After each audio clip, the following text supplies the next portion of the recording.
안녕하십니까. 사회복지사 1급을 담당하는 고병갑입니다. 이번 시간에는 지역사회복지론 세 번째 강의로서 지역사회복지 실천의 이론 기초를 다루도록 하겠습니다.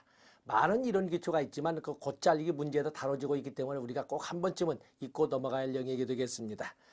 자, 먼저 우리가 사회체계 이론과 생태학 이론 이게 두 개씩 번호를 맞기 위해서 이게 두 개씩 좀 묶어봤습니다. 자, 사회체계 이론이라고 하는 것은 결국 우리가 체계 인행사를 통해서 우리가 다뤄봤을 체계라고 하는 것은 다음과 같이 그려볼 수가 있습니다. 인행사를 하는 과정에서 우리가 체계 영역에서는 가볍게 터치만 하고 넘어갔습니다만, 자, 이렇게 한번 정리를 해보죠. 체계라고 할 때 구성요소. 체계의 구성요소는 투입과 전환과 산출로 이루어졌다고 설명을 합니다. 투입이라고 하는 것은 투입에는 그야말로 과업 중심의 투입, 문제 해결이나 욕구 충족을 위한 투입도 있고, 그런가 하면 유지 중심의 이런 투입도 이런 것처럼 투입이 있습니다. 우리가 사회복지 실천에서 보통 투입이라고 한다면 클라이언트 또 워커, 맞으면 사회복지사죠. 또 같이 동참한다고 하는 행동체계, 또 변화를 주도하는 전문기관으로서 변화 매개체계, 그 외에도 많은 물적 자원들 뭐 이런 등등이 이제 투입이 될 거예요. 그 다음에 전환이라고 하는 것은 우리가 원조의 개념으로 치료 또는 원조가 연중이 원조적은 치료와 같은 것은 바로 전환 활동이라고 할 수 있고, 산출이라는 것은 욕구가 충족된, 문제가 해결된, 문제 해결 능력을 갖춘 바로 클라이언트로 맞으면 충족된 클라이언트로 이렇게 산출이 될 겁니다. 그에 비해서 이게 또 우리가 뭐 환류, 피드백이 있죠. 환류에는 긍정적 환류와 부정적 환류가 있습니다. 긍정적 환류라고 하는 것은 현 시스템의 운영이 아주 원활하기 때문에 이 시스템의 운영 과정을 그대로 활용하면 돼 라고, 이상무라고 하는 것은 긍정적 환류라고 하는 것이고, 현 이 운영체계가 뭔가 좀 문제가 있어 라고 하는 부정적인 쪽부터 시작해서 현 체제 운영 능력보다는 보다 나은 것이 있는 것 같아, 그걸로 좀 바꿨으면 해서 보다 발전적인 쪽으로 어떤 문제가 있어서도 그러지만 문제가 없어도 보다 발전적인 가능성을 다 체크하는 것은 부정적 환류라고 하는 어떤 환류가 있습니다. 이렇게 시스템이라고 하는 것이 기본적으로 이렇게만 이루어져 있는 이런 것을 우리는 폐쇄체계라고 합니다. 폐쇄체계. 그런데 모든 환경에는 일부의 경계가 존재를 하죠. 보이지 않는 관념상의 선으로서 이 경계가 존재를 합니다. 이 경계라고 하는 것은 그 경계 안에 있는 체계의 정체성을 보여주는 맞으면 유각 한계선을 말하고 있는데, 이 경계를 중심으로 경계 밖에를 우리는 환경이라고 합니다. 경계 밖을 환경이라고 그러죠. 그 환경까지 포함하는 것을 우리가 상위 체계라고 합니다. 환경이라고. 바로 이 환경과 끊임없이 인터페이스, 상호 교류,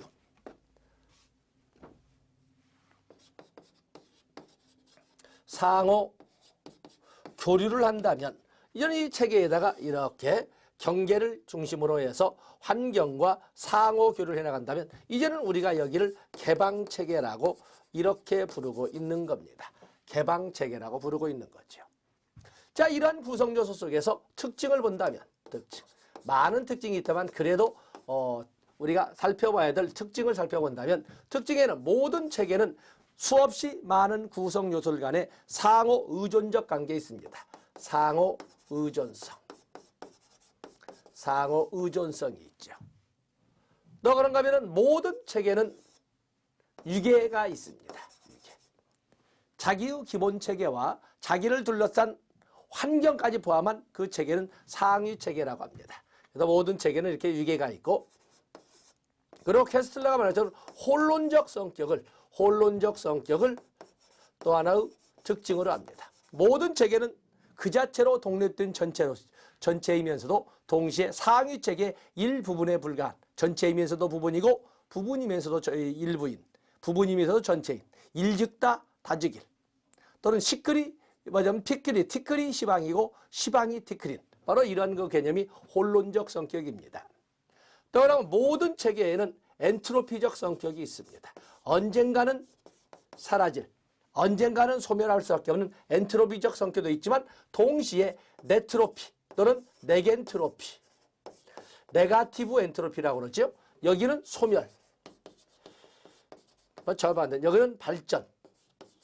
이렇게 사실은 발전보다는 현 체제를 좀 더 길게 하려는 이런 성격을 양면성을 다 가지고 있다고 봅니다.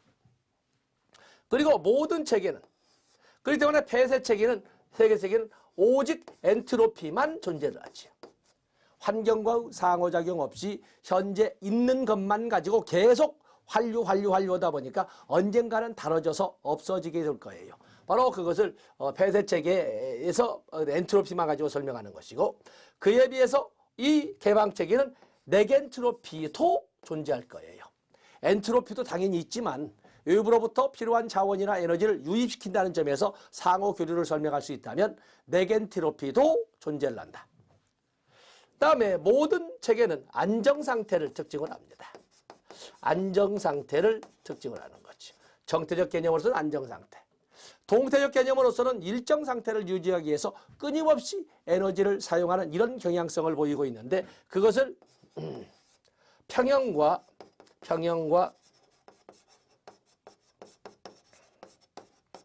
항상성이라고 이렇게 설명을 합니다. 평형은 폐쇄체계에서, 자, 이 폐쇄체계에서는 평형을 추구를 합니다. 있는 그 상태에서 외부 환경과 관계없이 수평적 상호 일정한 수평적 상호 작용성을 유지하려고 하는 데 비해서 개방체계는 항상성을 추구합니다. 이 항상성을 우리는 역동적 평형이라고 하는 거죠.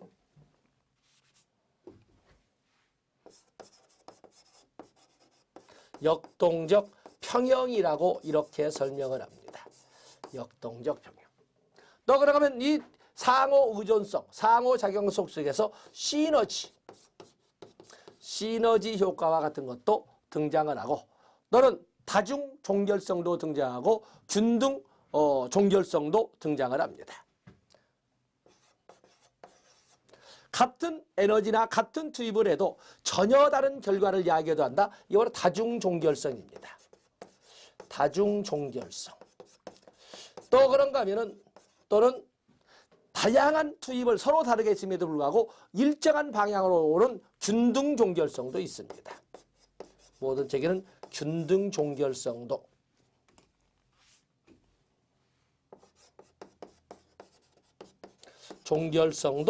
존재를 한다라고, 이렇게 우리가 체계의 구성요소나 특징으로 설명할 수가 있습니다. 이러한 구성요소에 초점을 두고 분석하는 것은 일반 체계 이론이라고 하는 것이고, 그런 구성요소들 간의 관계규명에 초점을 두는 것을 사회체계라고 합니다. 자, 여기 보면 사회체계 이론이 나와 있죠. 3.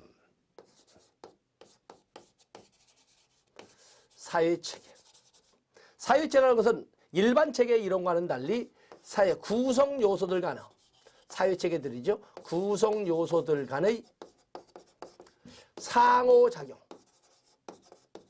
상호작용을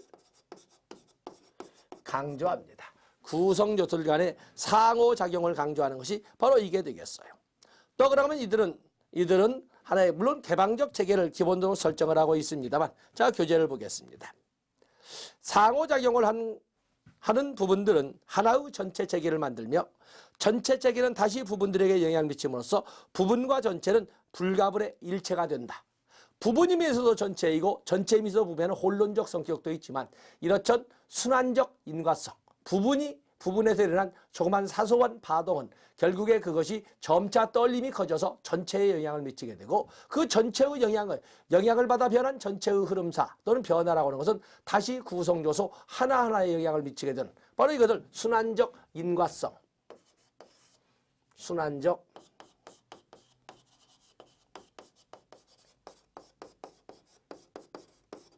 인과성이라고 합니다.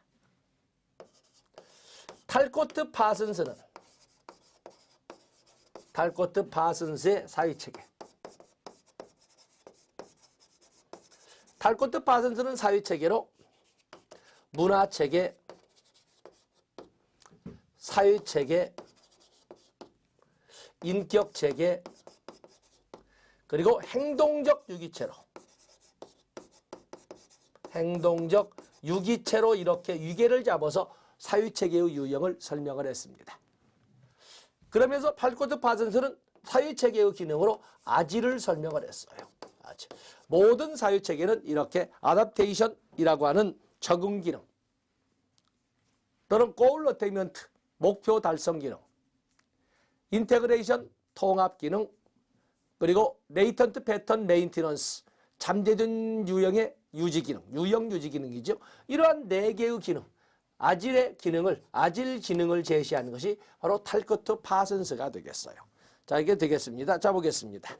자, 이 사회체계 이론은 상호 의존성을 강조한다. 그리고 모든 체계를 개방체계로 설정을 한다.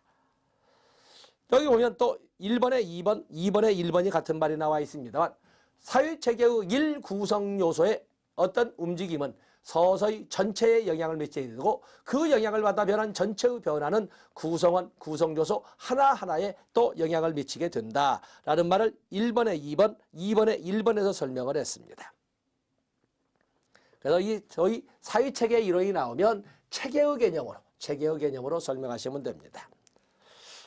다음에 생태학 이론이라고 하는 것은 결국에 환경과의 관계를 가지고 설명을 하는 건데, 생태학 이론은 거기 보면 다윈의 적자 생존론에 기초해서 변화에 순응하면 살아남는 것이고, 순응하지 못하면 도태된다는 소위 자연의 섭리를 강조했다. 살아남으면, 환경 변화에 살아남으면 좋은 것이고, 맞으면 적응하면 살아남는 것이고, 그렇지 않으면 도태될 수밖에 없는 자연의 섭리를 인간 사이에 접목시킨 것이 생태학 이론이라고 합니다. 여기 보면 생태학에도 주의할 것이 1번의 첫째 줄 적자생존. 맞아, 해석은 거기 순응하면 살아남고 순응하지 못하면 도태된다. 둘째 줄에 바로 나와 있죠. 다음에 2번은 뭐 생태란 개념은 넓은 개념으로 온다. 물적 환경뿐만 아니라 인적 환경뿐만 아니라 물적 환경까지를 포함시킨다고 이렇게 보시면 됩니다. 다음에 3번에 보시면 지역 내 존재하는 모든 집단들은 그 지역 사이에 희소한 자원을 둘러싼 끊임없는 갈등, 투쟁을 거듭하고 있다. 지역 내에 존재하는 다양한 집단들은 토지, 일자리, 자원 등을 획득하기 위하여 경쟁한다. 바로 이 생태학 이론이 나와 있죠. 생태학 이론. 그러면 이 생태학 이론이라는 것은 소위 희소 자원을 둘러싼 갈등이 보편화되어 있다. 그러면서 특히 사회구조를 형성하는데 결정적 역할을 하는 것은 물질적 구조이고, 바로 그러기 때문에 물질적 환경이 변하게 되면 사회도 바뀌게 된다라는 것을 설명을 합니다. 그래서 거기 보면 적자 생존, 또 희소자원을 둘러싼 갈등, 물질적 환경의 중요성 등을 가지고 설명한 것이 바로 여기 생태학 이론이 되겠습니다. 생태학이라는 것은 그야말로 적자 생존에서 적자는 중심부에 사는 것이고, 이 환경 변화에 적응하지 못한 것은 주변부로 밀려나게 된다 해서 중심화 또는 뭐 분산 이런 개념을 가지고 지역 사회를 설명하는 것이 여기 나오는 생태학 이론이 되겠습니다. 그다음에 구조이론과 갈등이론이 있는데, 구조이론과 갈등이론을 우리가 단어로 한번 적어보지 않았습니까? 구조이론과 좁으니까 갈등이론. 구조이론에서는 우리가 단어를 9개, 10개, 11개, 12개 한번 쭉 뜬다 보겠습니다. 자발적 합의에 의해 각자 서로 할 일을 정하고 기능적 조정. 각자 할 일을 정하고 서로 도와가면서 상호 의존성 속에서 전체를 위하여 헌신하고 있다라고 구성 요소들의 역할을 이렇게 설명을 했습니다. 그렇기 때문에 구조론에서 바라보는, 또는 기능론, 기능 구조론에서 바라보는 이 사회는 언제나 안정적이고, 그런가 하면 질서가 유지되고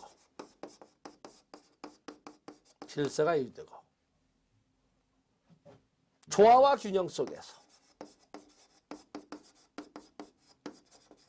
하나로 똘똘 뭉친 통합된 모습을 보여준다. 통합된 모습을 보여준다. 이렇게 아름답게 돌아감에도 불구하고 인간 세상은 신이 세상이 아니기 때문에 끊임없는 사회 문제를 일으키는데, 사회 문제를 이들은 갈등이나 사회 문제를 뭐라고 해서 빨리 제거되지 않으면 안 될 사회 악의 개념으로 이렇게 봤어요. 빨리 제거되지 않으면 안 될 사회 악으로 이렇게 봤던 겁니다. 그러면서 이 사회 문제 해결책으로서는 공공부문의 정책으로서는 고용정책. 그에 비해서 민간은 현장 실천 부문에서는 소위 심리 모델 또는 전통 모델이라는 가족 치료나 상담과 같은 이런 방법을 통해서 어떤 사회 문제를 해결하거나 도움이 필요한 사람을 도울 수 있다라고 설명했던 거였어요.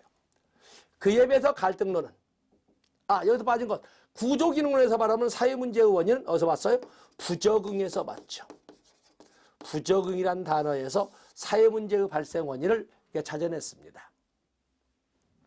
그에 비해서 갈등론은 합의보다는 일방적 강제나 일방적 억압과 수탈, 일반적 강제나 일방적 억압과 수탈에 의해서 서로 돕기는커녕 대립 구도 속에서 자기 집단만을 위해 투쟁하고 있을 뿐이다라고 이렇게 설명했던 거였어요. 이들은 현 체제가 그대로 이어지기를 원하기보다는 끊임없이 이 세상이 한번 엎어졌으면 하는 것을 변화라고 설명을 했습니다. 변화. 그러면서 질서가 유지되기보다는 끊임없는 이합집산이 반복되고 있고, 조화와 균형보다는 경쟁이, 그리고 갈등이 보편화되어 있고, 통합된 모습보다는 끊임없이 분열되어 가고 있고, 분열된 모습으로 나타난다는 것입니다. 이들은 사회 문제를 뭐라고 봤냐면, 이들은 사회 문제를 사회 발전의 원동력, 사회 발전의 하나의 축, 동인으로 이렇게 봤습니다. 하나의 사회 발전의 원동력으로 이렇게 봤던 것이 갈등론이고, 해결책으로서는 이들은 공공부문 개입으로서는 소득정책, 그런가 하면 실천에서는 급진 모델, 사회행동이나 혁명이나 같은 급진 모델을 사용했는데, 왜냐하면 이들은 사회 문제를 뭘로 설정했어? 불평등에서 그 원인을 닫고 양극화라고 하는 표현의 불평등을 사회 문제로 봤었거든요. 그래서 구조론과 갈등론은 문제가 나올 때 이런 단어가 나오면 그냥 고민할 것 없이 바로 구조 기능론, 갈등론 이렇게 넘어가시면 되겠습니다. 자, 교재를 보겠어요. 구조 기능론 쭉 있으면서 거기 기능론의 구조 기능주의 시스템은 유계가 있다 이렇게 설명을 하고 있고, 목표의 기능으로 아지를 제시를 했습니다. 아지를 조금 전에 봤고, 그에 의해서 갈등론이라고 하는 것은 거기 보면 209페이지 젤로 밑에 줄 대립, 경쟁, 갈등, 변화가 다양한 것도 존재하고 있고, 다음 페이지에 넘어가 보시면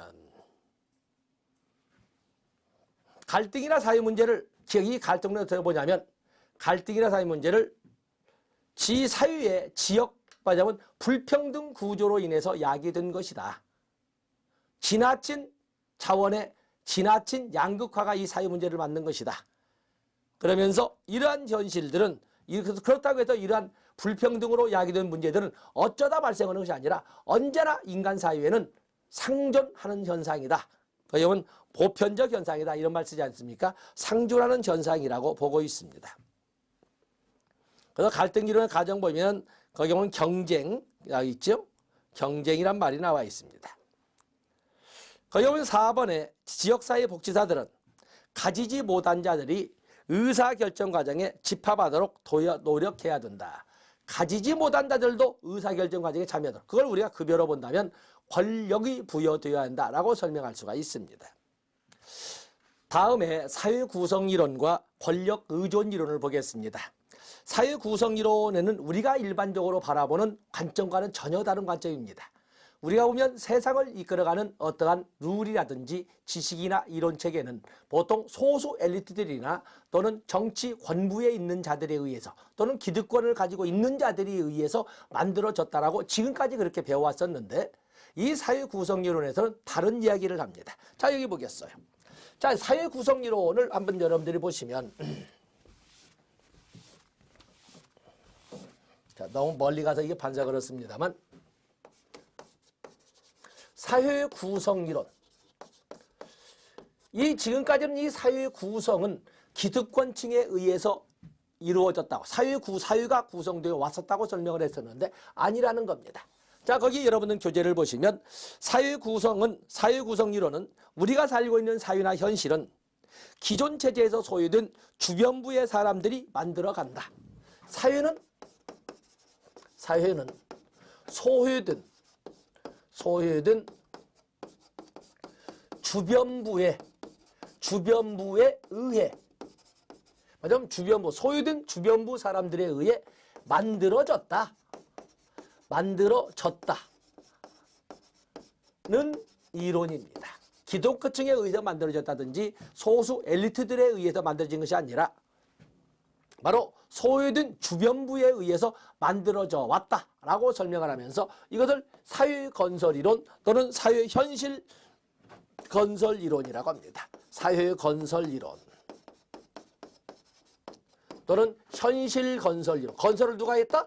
소유된 주변부 사람들이 했다란 현실이나 사회는 뭐 쓰는 사회건설이론, 현실건설이론인데 이 건설 또는 구성은 누가 했다? 바로 이 소유된 주변부가 한 것이다. 그렇기 때문에 이론의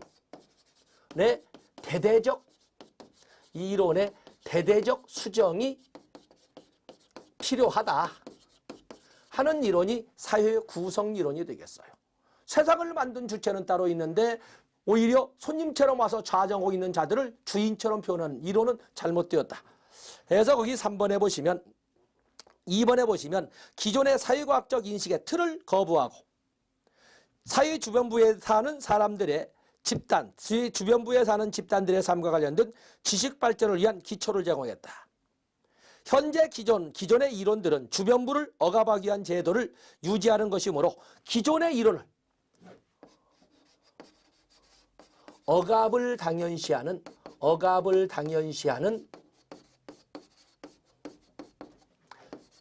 기존의 이론은 제거,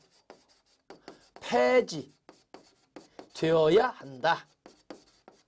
한다라고 이렇게 싸납게 말을 하는 것이 사회구성. 말은 참 부드럽지 않습니까? 사회구성이론. 그런데 이렇게 싸납게 말을 하고 있습니다.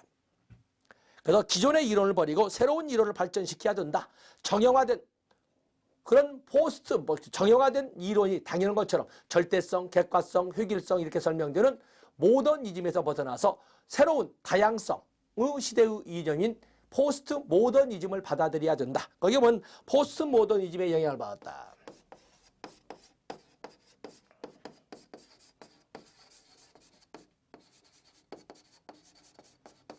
니즘의 영향을 받았다.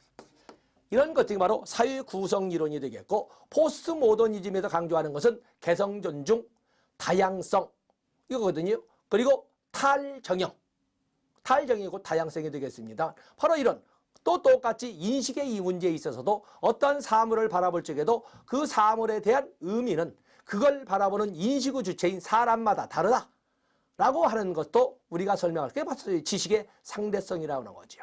또 그러면 사회적 관계에 있어서도 똑같은 사회나 현실을 바라보는 것도 사람들에 의해서 인식의 틀이 사람들에 의해서 그 해석은 다 다른 것이다 라고 하는 것이 역시 포스트 모더니즘과 똑같은 상대성, 다양성을 강조하는 상징적 상호작용을 말하고 있는 겁니다. 상징적 상호작용론의 영향을 받았다. 그렇기 때문에 누가 생각하듯이 누구나 그렇게 생각하지는 않는다. 그래서 여기는 상대성, 지식의 상대성을 인정해 주어야 한다 라고 하는 것이, 책에는 지식의 상대성이라는 말을 쓰지 않았지만 포스트 모던이나 또는 상징적 상호작용론이나 해석주의적 입장이라고 하는 것은 지식의 상대성, 인식의 상대성을 설명하고 있는 거거든요. 그래서 오늘날 사회구성이론이 사회복지사회에 미친 영향은 사회구조가 어떻게 개인의 행동에 영향을 미치는가를 바라본 거였어요. 사회구조가 지배계층이나 아니면 기존에 있던 기득권층이 사회구조를 지배한다면 사회구조는 지배층의 가치관이 이 전체 구성원의 가치관을 지배하게 될 거예요. 그에 비해서 그 소수의 가치관이 전체를 지배하는 것이 아니라 오히려 주변부에 소외된 주변부라고 불리는 다수의 가치관이 이 사회를 지배한다면 그야말로 전체 구성원의 가치관은 거의 정형화되듯이 하나로 이렇게 동질성을 가지게 될 것이다. 이렇게 보는 것이 첫 번째가 되겠습니다. 사회 구조가 어떻게 개인의 행동을 형성하는가. 문화적 가치와 규범에 속해 있는 의미는 무엇인가를 분석하는 데 도움을 준 것이 사회 구성 이론이라고 설명을 합니다. 다음에 권력 의존 이론이 있습니다. 권력 의존 이론. 권력 의존 이론을 상세하게, 권력 의존 이론은 세부적으로 본다면 정치적, 경제적 자원의 말하자면 자원 의존 이론인데 정치적, 경제적 자원에 의존하면서 살아간다라고 하는 것은 자원 동원 이론이고, 또 그러면 정치 경제 이론이고, 어떤 사회의 제도나 정책에 의해서 그 조직이 운영되고 이 사회가 만들어진다는 것은 제도 이론이고, 이렇게 설명을 하는데, 결국에 우리가 보면 권력이나 자원이나 제도나 정책이나 이런 거에 의해서 의존되어서 이 사회는 만들어져 가고 그렇게 유지되어 간다. 그 중에 하나가 바로 권력 의존 이론이 되겠습니다. 권력 의존 이론. 자, 여기 보면 권력 의존이라고 하는 것은 권력 의존 이론.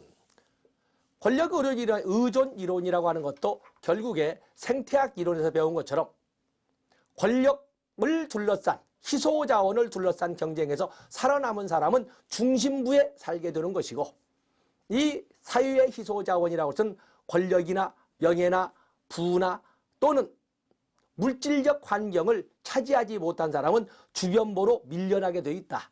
중심화, 분산, 경쟁 이런 단어를 가지고 소위 생태계의 모습을 인간 사회에 접목을 시키지 않았습니까? 생태학 이론. 그런 것처럼 여기에서도 그것을 좀 더 점잖하게, 좀 더 구체적으로 설명을 하고 있습니다. 그래서 여기 보면은 권력은 자원이 풍부한 사람들과 자원이 부족해서 도움을 받아야 하는 사람들, 자원이 부족해서 도움을 받아야 하는 사람들 사이에 돕는 관계에 내재해 있다라고 설명. 권력은 자원이 풍부한 사람들이 자원이 부족해서 도움을 받아야 하는 사람들과의 사이에서 돕는 관계, 원조 관계의 권력은 존재한다. 그래서 이 권력이라는 개념을 설명을 했습니다. 그렇기 때문에 이 지역사회에 사는 사람들은 권력을 가지고 살든지 아니면 권력에 의존해 살든지, 그래서 권력을 가진 자와 권력이라고 하는 것은 또는 힘이나 자원을 가진 자와 힘이나 자원이 없어서 도움을 받아야 하는 자 사이에 원조라는 이름으로 존재를 한다라고 설명을 합니다. 그렇기 때문에 이 지역사회는 둘 중에 하나라는 거예요. 권력을 가지고 사는 사람이든지 아니면 권력에 의존해 사는 사람이든지 둘로 해야 된다는 거예요. 다음에 2번에 1번에 보시면 균형적인 자원의 확보는 지역사회 생존의 필수 조건이다. 3번에 보시면 무상으로 사회적 서비스를 받는 사람들은 자신의 요구사항을 강하게 주장할 수가 없다. 현실을 말하고 있습니다. 아무리 우리가 시민권이라고 하지만 소위 사회복지의 혜택, 사회보장의 혜택을 받는 사람들은 아무리 그들이 당당한 권리로서의 행상을 했다고 하더라도 강하게 밀어붙일 수는 없다는 한계가 있다는 것을 권력 의존 이론에서 설명을 하고 있습니다. 그래서 이 권력 의존은 사회라고 하는 것은 권력을 가진 자, 권력에 의존하는 자로 이렇게 구별이 된다는 거예요.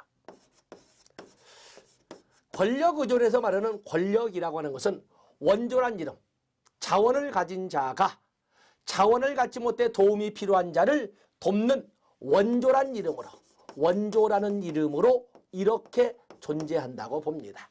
가진 자, 거기 1번처럼 자원이 풍부한 사람이 자원이 부족해서 도움을 받아야 하는 사람들을 돕는 원조 관계에 존재한다라고 하는 것이 권력 의존 이론이 되겠어요. 그렇기 때문에 거기에 보면은 2번 우리가 읽어보지 않고 넘어간 외부 자원에 의존하게 되면 사회 변화 노력은 제한이 될 수밖에 없다라고 하는 것을 이렇게 설명을 합니다. 그렇기 때문에 우리가 보면 우리가 살고 있는 이 지역사회라고 하는 것은 둘 중에 하나인데 우리가 어디에 속하는가?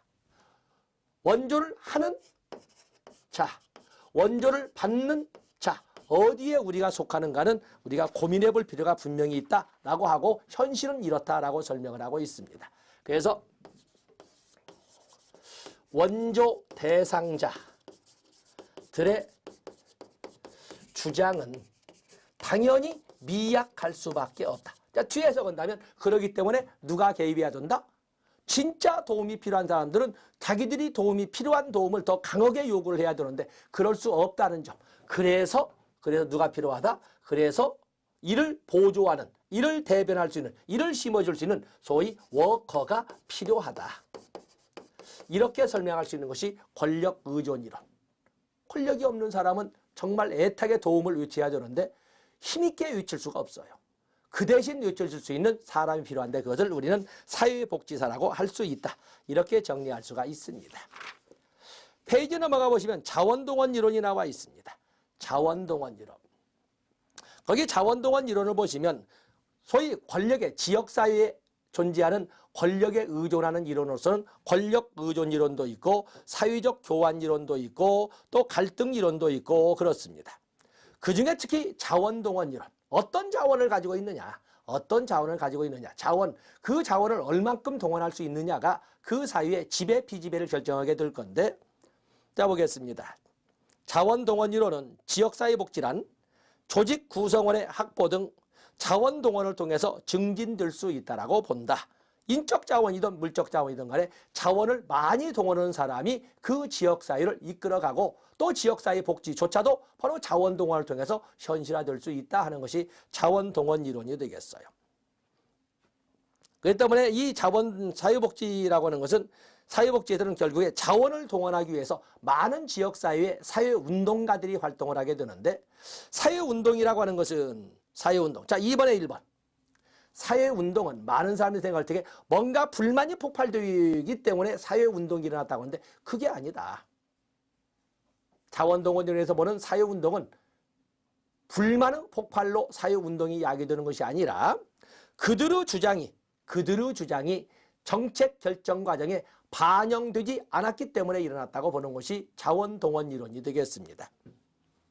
거기 2번에 보시면 사회운동의 한 방향으로 사회저항은 사회운동 조직들이 대중의 지지와 정당성을 얻기 위한 방법으로 사용을 한다. 성공적인 사회운동을 위해서는 구성원들에게 사회운동에 대한 동기를 부여하고 집합적인 동질감을 형성하도록 해야 한다. 그래서 사회운동에 대한 동기부여 및 동질감을 고취시킴으로써 성공적인 사회운동이 이루어질 수 있다는 것이 사회운동 이론이 되겠습니다.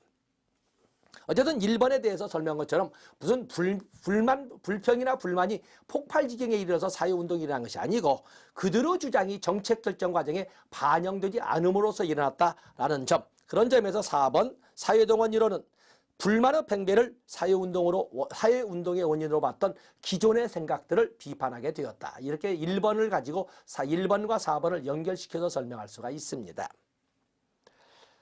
다음에 호만스와 블라우가 제시한 권력 의존 이론을 발전시킨 이론이 사회교환 이론이 있습니다. 사회교환 이론. 자, 사회교환 이론은 우리가 한번 정리해 볼 필요가 있습니다.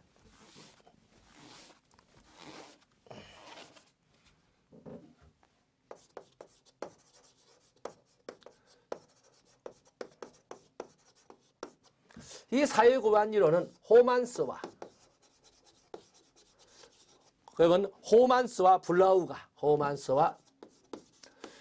블라우가 제시한 이론으로 권력 의존 이론을 발전시킨 이론이 되겠습니다. 사회교환 이론. 결국에 사회적 관계나 지역 사회라는 것은 사회적 교환을 통해서 이루어진다. 지금 제목은 지금 그렇게 말을 하고 있는 겁니다.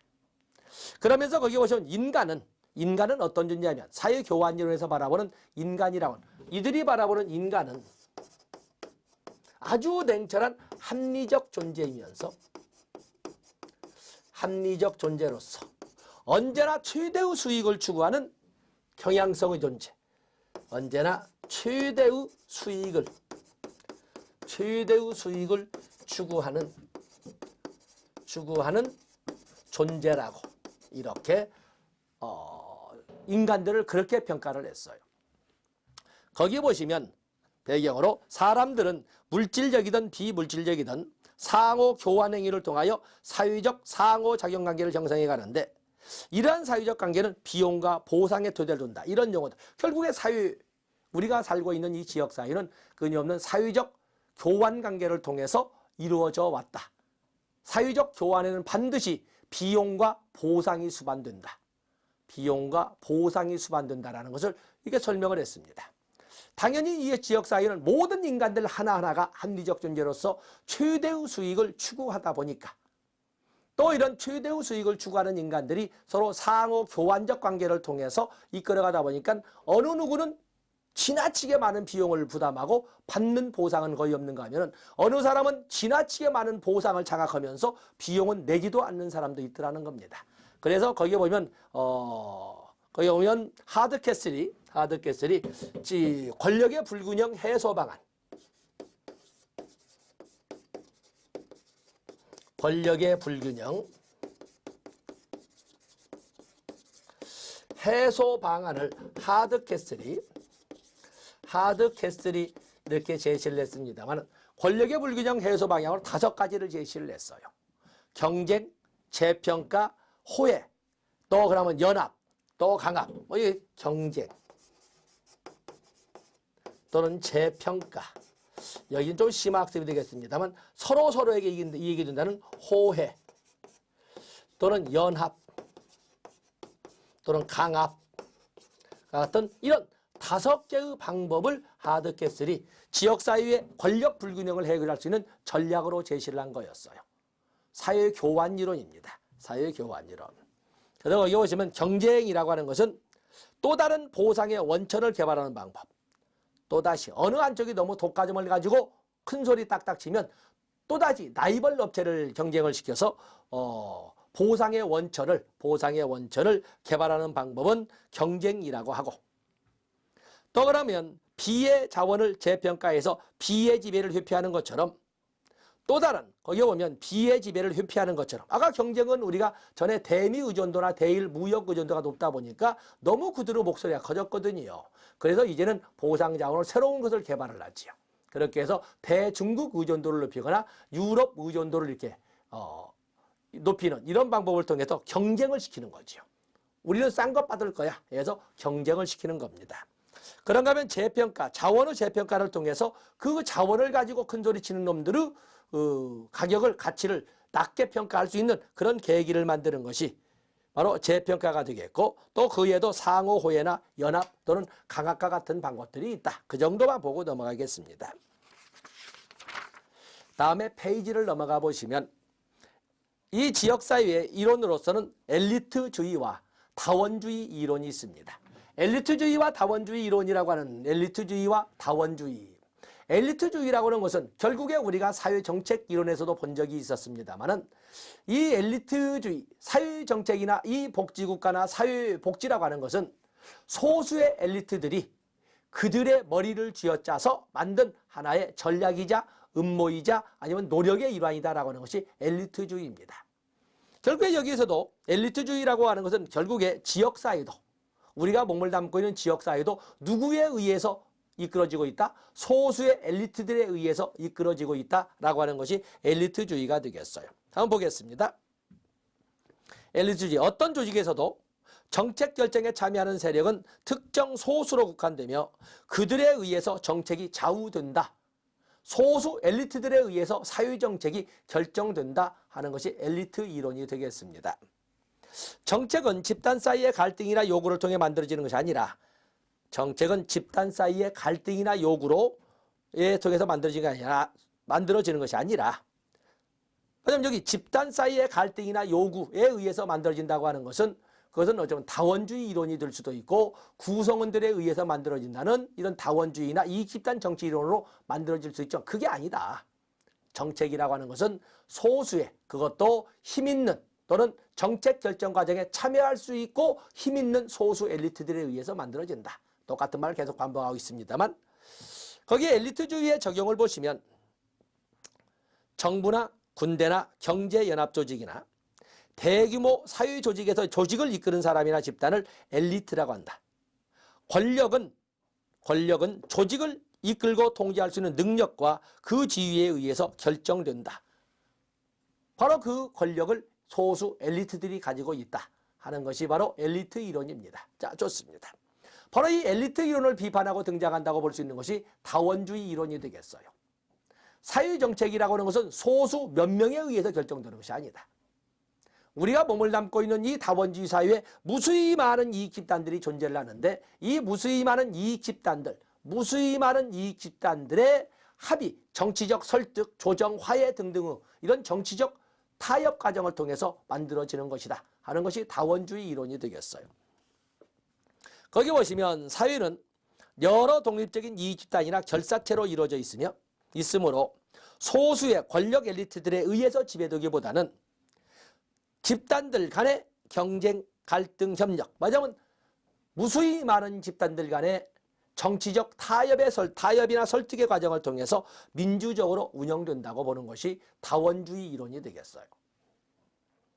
다원주의자들은 어떤 단일제도나 제도적 집합체도 지배적인 것은 없다. 사회는 여러 상충되는 목표를 가진 수없이 많은 이익집단들로 구성되어 있는데 바로 그들 연합체가 정치적 타협 과정을 통해서 사회정책을 만들고 지역사회를 이끌어가게 된다 하는 말을 다원주의 이론으로 설명하고 있습니다. 그래서 일명 다원주의 이론을 이익집단 정치 이론이라고 이렇게 합니다. 다원주의. 이렇게 봅니다. 이익집단 정치. 어찌 보면 지금 우리가 지역사회론을 보면서 마치 정책론처럼 설명을 하고 있는데 똑같은 설명을 하게 될 겁니다. 거기 보면 지역복지 정책은 전문성에 기반을 둔 다양한 사람들의 참여로 다원화된다. 지역사회에서는 시민집단이 큰 권력을 가지고 정책 결정 과정에 영향력을 행사할 수 있다. 자, 우리가 바라보는 거죠. 그래서 무수히 많은 이익집단들로 이 사회는 이루어져 있다. 이 사회의 정책이라고 하는 것은 무수히 많은 이익집단들 간의 타협, 설득, 조정, 중재 등 정치적 협상 과정을 통해서 만들어져 왔다. 또 그렇기 때문에 여기 보시면 그 중에 하나인 시민단체, 우리가 뭐는 시민집단이나 NGO라고 그냥 크게 나가지는 않겠습니다만 시민집단들은 바로 보이지 않는 가운데 큰 권력을 가지고 지역사회의 정책 결정을 이끌어간다라고 하는 것이 다원주의 이론, 이익집단 정치 이론이 되겠습니다. 그에 비해서 오른쪽에 보면 푸트남 교수가 제시했던 사회자본 이론이 있습니다. 푸트남 교수는 사회자본을 뭐라고 하냐, 소프트웨어라고 설명을 했는데 그거 한번 보겠습니다. 사회자본이란 상호 이익을 위한 협력과 조정을 용이하게 하는 사회적 특성인 사회 구성원들 간의 신뢰나 규범이나 네트워크와 같은 무형의 자산을 사회적 자본이라고 설명을 했습니다.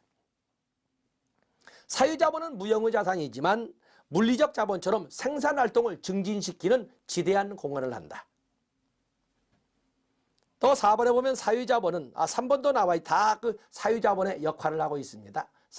사회자본은 사회 구성원에게 공유된 행동규범이나 공통된 문화적 정체성을 부여하고 4번에 사회자본은 4번이야 5번에 사회자본은 구성원들 간의 상호작용을 통해 상호 신뢰를 구축하도록 하고 6번에 사회자본은 집단 구성원이나 지역사회 주민들로 하여금 집단적 의사결정을 통해서 외부 효과를 창출하도록도 하고 바로 이거로 사회자본이라고 설명을 했습니다. 그래서 사회자본은 지역사회를 이끌어가는 그야말로 지역 주민들 간의 네트워크나 조직화 또는 신뢰 또는 지역 주민들 간의 규범 또는 지역 주민들이 공유하고 있는 문화적 정체감 또는 지역 주민들이 공유하고 있는 생활 양식과 같은 것을 사회자본이라고 설명을 하고 있고 이 사회자본에 의해서 지역사회의 형태나 지역사회의 질적 문제는 달라진다라는 것이 푸트남 교수의 주장이 되겠습니다. 사람연을 가지고 묻지는 않지만 여기서 사람연 이것은 뺐습니다. 그래서 사회자본의 개념을 여러분들이 암기하지 마시고 한번 느껴보시면 될 겁니다. 자, 이렇게 해서 이 시간은 여기까지 하고 다음 시간에 지역사회복지의 실천 모델, 로스만 분류 또는 웨일과 갬블의 분류, 또 테일러와 로버츠의 분류를 진행하도록 하겠습니다. 고맙습니다.